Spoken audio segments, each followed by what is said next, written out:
I raised my stepdaughter for 22 years and paid for her wedding, yet she chose her absent father to walk her down the aisle. Hello Reddit I plus here. My name is Richard.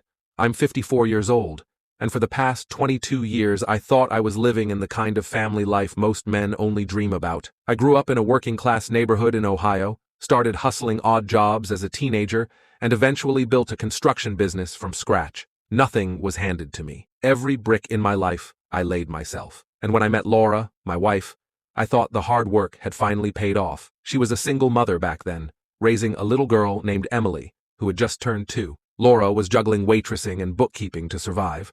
Her ex, Greg, had disappeared, too busy chasing quick highs and easy thrills to bother with diapers and doctor's appointments. When I stepped into Laura's life, I didn't just fall for her. I fell for Emily too. That little girl had big brown eyes and this way of clutching my finger like she knew I was someone she could depend on. Within a year, Laura and I married, and not long after, I officially adopted Emily. For all intents and purposes, she was mine. Over the years, we built a family. We had another child together, Matthew, who's now 23. Emily's 26. Our household wasn't perfect, what family is, but it was warm, full of laughter, homework battles, and road trips with the windows down. I was dad in every way that mattered. And yet, here I am, staring at the possibility that all of that can be erased with a single walk down the aisle. The cracks began about a decade ago. Out of nowhere, Greg resurfaced.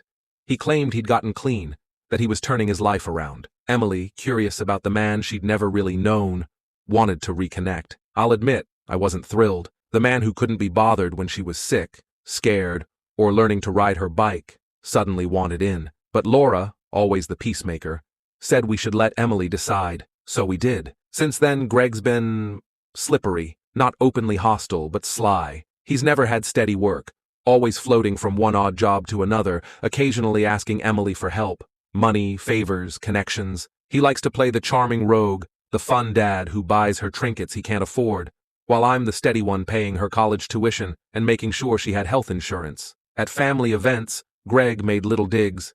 Rich, you're too uptight. Let her live a little. Or, Emily's got my spirit. You can't tame that. I bit my tongue more times than I can count. Fast forward to last year, Emily got engaged to a young man named Daniel, a solid, hard-working guy who treats her well. When she introduced him, Laura and I were overjoyed.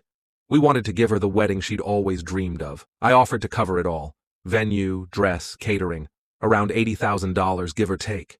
A huge gift, but I wanted to do it. She lit up when I said it, hugged me tight and whispered, "Thank you, Dad." For months I was all in, visiting venues, tasting cakes, signing checks, but somewhere along the way things shifted. Emily grew distant, harder to please. Small disagreements with Laura would spiral, and then came the night everything cracked wide open. We'd invited Emily and Daniel over for dinner. Laura cooked Emily's favorite, roast chicken with garlic mashed potatoes. The air felt tense even before we sat down. Emily pushed food around her plate, eyes flicking between us. After dessert, she set her fork down and said, "I have something important to tell you." I braced myself, but nothing prepared me for the words that followed. She looked me in the eye and said, "I want Greg to walk me down the aisle, and I want him to have the father-daughter dance at the reception." At first, I thought I misheard. I actually laughed, waiting for her to clarify. But she didn't. She was serious. I could feel Laura's hand tighten around mine under the table. My chest went hot, like someone had shoved a fire inside me. "Emily," I said slowly, trying to keep my voice steady, "I'm the one who raised you. I've been here for everything. School plays, heartbreaks, graduation. I'm the one you've always called Dad. And you're telling me I should just step aside so Greg, who disappeared for 20 years, can play hero?" Her eyes welled, but her jaw was set. "Dad, Richard, I'm not trying to erase you, but Greg is my biological father. This is something I need to do for me and for him." That Richard hit harder than any insult. She almost never used my first name. Laura jumped in, tears in her eyes. "Emily, think about what you're asking. Your father, Richard, has sacrificed so much for you. He gave you everything, and you want to hand those moments to the man who left us?" Emily shook her head. "This isn't about money or sacrifices. This is about my wedding, my choice. I need you both to respect that." That's when anger broke through my restraint. I told her straight, "If you want Greg to play dad at your wedding, fine. But if I'm not your father there, then neither is my money.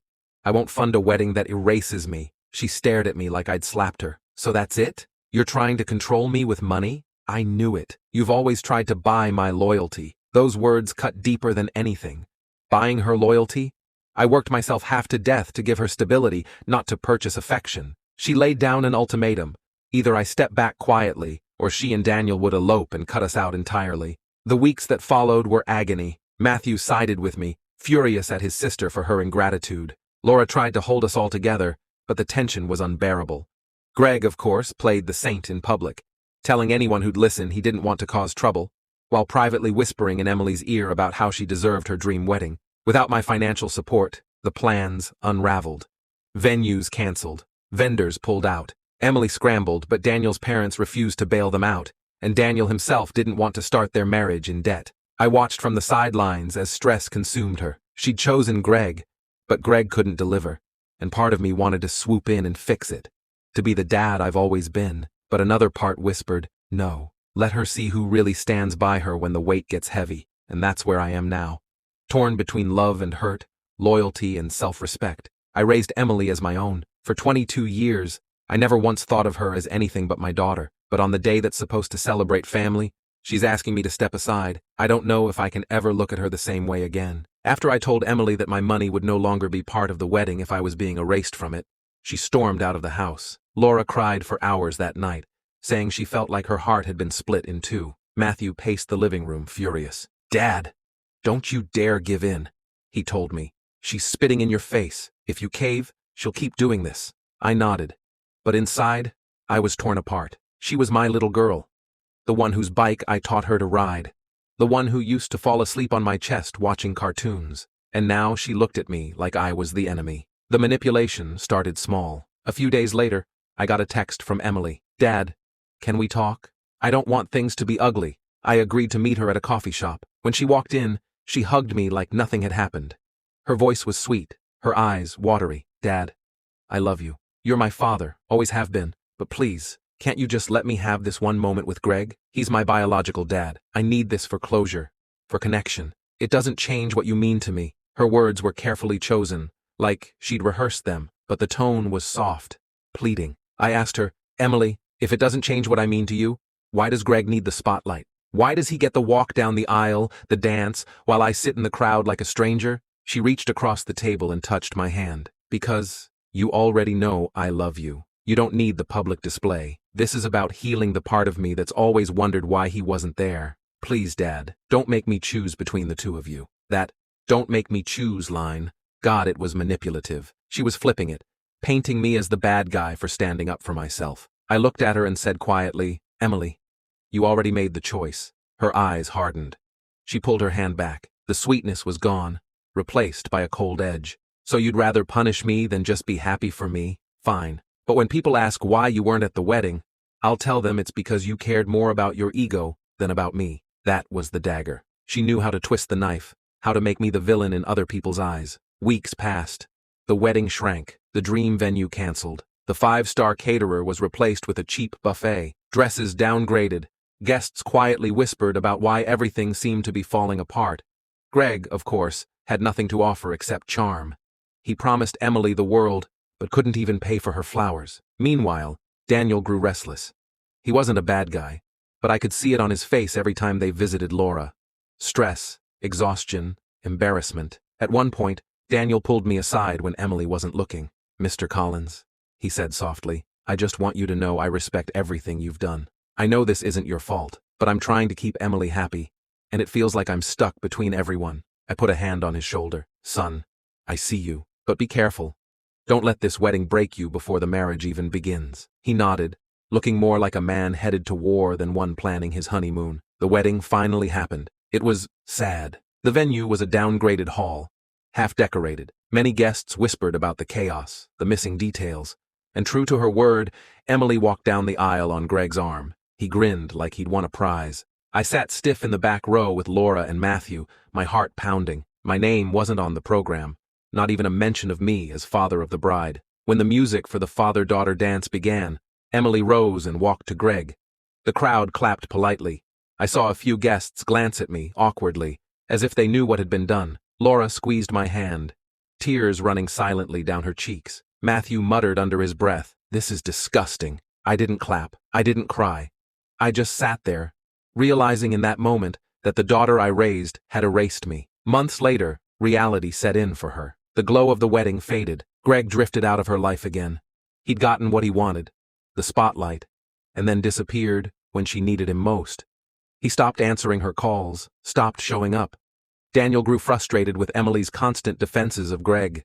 They fought about money, about responsibility, about loyalty. Emily, suddenly without her biological father's attention, turned her gaze back to me. One evening she showed up at my office unannounced. She looked tired, stressed, eyes swollen from crying. "Dad," she whispered, standing in the doorway. "I made a mistake." I didn't say anything, just leaned back in my chair, waiting. She stepped in, tears spilling now. "You were right about Greg. He hasn't been there. He used me, and I pushed you away.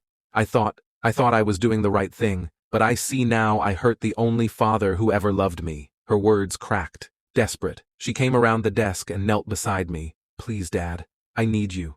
I miss you. I want us to be okay again." For a long moment I stared at her.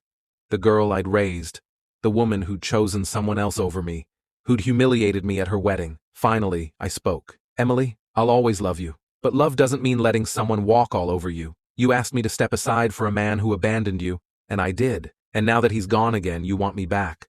Like I'm some safety net you can throw away and pick up when convenient." She sobbed. "No, Dad, that's not it. I shook my head. "I can't do it anymore, Emily. I gave you everything I had, and when the moment came, you chose him. That was your decision. And now, this is mine." I stood, walked past her, and opened the office door. "Take care of yourself." She sat on the floor, crying, as I walked away. That was the moment I knew our relationship was over.